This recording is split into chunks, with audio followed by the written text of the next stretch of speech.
ये टॉपिक है, ये दोनों इलेक्ट्रिकल एनर्जी या वर्क डॉन और इलेक्ट्रिक पावर का जो यूनिट है, एसआई यूनिट तो जानते हैं और अदर यूनिट, उसके लिए ये वीडियो बनाए हैं। हम बता भी चुके थे, इस पर हम वीडियो बना के और समझा देंगे क्लियर। तो पहले आओ ये फॉर्मूला पर कि पावर हम लोग जानते हैं, ये W/T, ये W यहाँ पर वर्क डन है, work done divide by time है ना। फार्मूला में जब आएगा हम समझ जाएंगे, सब फिजिकल क्वांटिटी, ये कोई भी यूनिट नहीं है। W यूनिट सिंबल के लिए भी आता है, ये जो वॉट आ रहा है इसके लिए भी हम लोग सिर्फ W यूज़ करते हैं, लेकिन ये पावर का यूनिट हो जाएगा। यहाँ पर इसको कभी नहीं समझ सकते।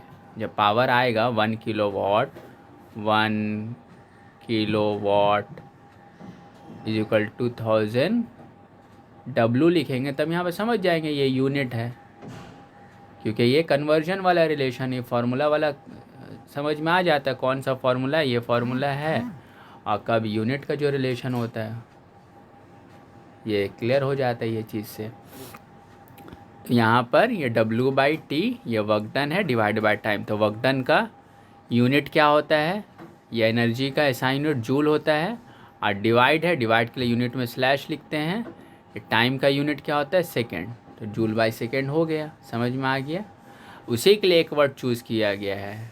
डेराइव यूनिट में यही ना खासियत है कि कोई अगर यूनिट कोई 2-3 का मिल के डेराइव हुआ है तो उसके लिए कोई एक वर्ड उन लोग डिसाइड करता है साइंटिस्ट लोग, तो उसके लिए यूज़ भी किया जाता है। तो जूल बाय सेकेंड के लिए वॉट यूज़ किया जा रहा है। अब आ रहे हैं इसी यूनिट को जब यहाँ पर सिंगल वर्क डाउन करेंगे, एनर्जी को सिंगल कर देंगे, मतलब W को सिंगल कर देंगे, तो ये वाला T इधर आएगा तो मल्टीप्लाई हो जाएगा ना, P/T हो जाएगा, वही चीज़ हुआ। ठीक है। अब यहाँ से सिंगल यूनिट पावर का सिंगल यूनिट, सिंगल वर्ड में जो यूनिट होता है उसको क्या बोलते हैं, वॉट।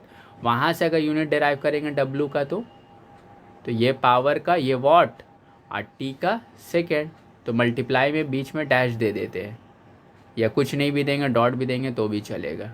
ठीक है। तो वॉट सेकेंड, अब वॉट सेकेंड हम लोग वर्क डन का तो पहले ही ऐसा यूनिट जान रहे हैं, जूल होता है, तभी तो यहाँ पे जूल यूज़ किए हम लोग सिर्फ वर्क डन के लिए। तो हम ये चीज़ कंक्लूजन ये कर सकते हैं कि वॉट सेकेंड जूल का ही इक्विवेलेंट हुआ।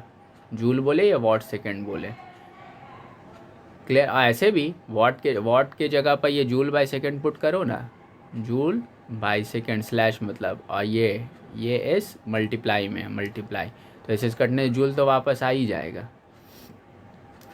तो अब यहाँ क्वेश्चन ये अराइज होता है कि जब जूल है ही तो फिर ये वॉट सेकेंड का ज़रूरत क्यों हुआ। तो वॉट सेकेंड ये समझाने के लिए ज़रूरत हुआ क्योंकि इसका commercial unit power into time ये फॉर्मेट में यूज़ होता है। पावर का वॉट और टाइम का एसआई यूनिट सेकेंड होता है, और सेकेंड हम जानते हैं बहुत छोटा यूनिट होता है टाइम के लिए, उससे बड़ा यूनिट मिनट है, आर है। टाइम का ही यूनिट है मिनट और आर, लेकिन कोई सिस्टम में नहीं है, CGS SI सिस्टम बोल के नहीं है। सेकेंड जो होता है वो CGS में भी CGS यूनिट भी होता है टाइम का, और SI यूनिट भी होता है सेकेंड। लेकिन अदर यूनिट टाइम का बहुत कुछ होता है ना, मिनट होता है, आर होता है, कोई सिस्टम में नहीं होता। लेकिन यूनिट क्या, वो डिस्टेंस का हो जाएगा। मिनट किसका यूनिट हो जाएगा, डिस्टेंस का नहीं ना, वो टाइम का ही यूनिट रहेगा, बस कोई सिस्टम में नहीं होगा। तो उसी लिए इसका ज़रूरत इसलिए पड़ता है कि वॉट के साथ अगर टाइम का, पावर का यूनिट के साथ अगर टाइम का यूनिट मल्टीप्लाई कर देंगे तो ये क्या देगा, एनर्जी देगा। W मतलब इलेक्ट्रिक एनर्जी का वो यूनिट हो जाएगा।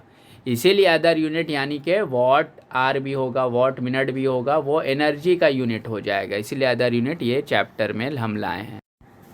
ये देखो वॉट आर अदर यूनिट किसका रहेगा, एनर्जी का रहेगा, क्योंकि ये वॉट पावर का यूनिट होता है और आर टाइम का यूनिट होता है। भले आर ऐसा यूनिट नहीं है टाइम का, लेकिन यूनिट तो टाइम ही का है ना।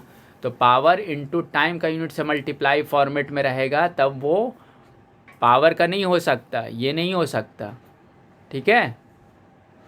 पावर इनटू टाइम ये किसका फॉर्मूला होता है, W मतलब एनर्जी का होता है, तो एनर्जी का ये यूनिट होगा, ठीक है। वॉट आर या किलो वॉट आर, तो किलो सिर्फ 1000 टाइम्स के लिए होता है, यूनिट नहीं चेंज हो जाएगा किलो वाट पहले लगा देने से, इसीलिए पावर का यूनिट वॉट होता है, जिसको जूल बाय सेकेंड से ही डिराइव होकर एक वर्ड बोला गया है। तो वॉट में अगर किलो वाट खाली लगा देंगे, यानी सिर्फ किलो वाट रहेगा तो भी पावर का यूनिट रहेगा, लेकिन अदर यूनिट का में आएगा। इलेक्ट्रिक पावर का ऐसा यूनिट तो हम वॉट जानते ही हैं, तो फिर किलो वाट करेंगे तो ऐसा यूनिट तो नहीं रहेगा, 1000 गुना बढ़ गया। तो किलो वाट तक अगर रहा, आगे कुछ नहीं रहा, तब भी वो पावर का ही यूनिट रहेगा, लेकिन किलो वाट के साथ अगेन अगर टाइम मल्टीप्लाई कर दिए, टाइम किलो वाट के साथ, यानी पावर का यूनिट के साथ टाइम मल्टीप्लाई कर दिए, तब ये एनर्जी का यूनिट हो जाएगा, इलेक्ट्रिक एनर्जी। क्लियर है ये सब चीज़। और एक PDF में जो भेजे थे उसमें तो ये अदर यूनिट पावर का हॉर्स पावर नहीं था, नेक्स्ट पेज में था BOT के बाद, तो वहाँ पर कन्फ्यूजन हो सकता है। BOT किलोवाट आर के लिए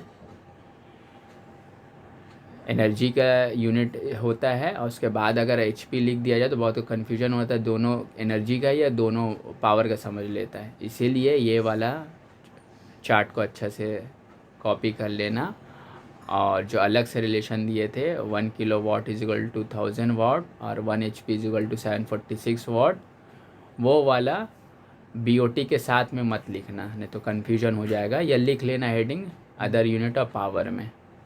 क्लियर है ये चीज़।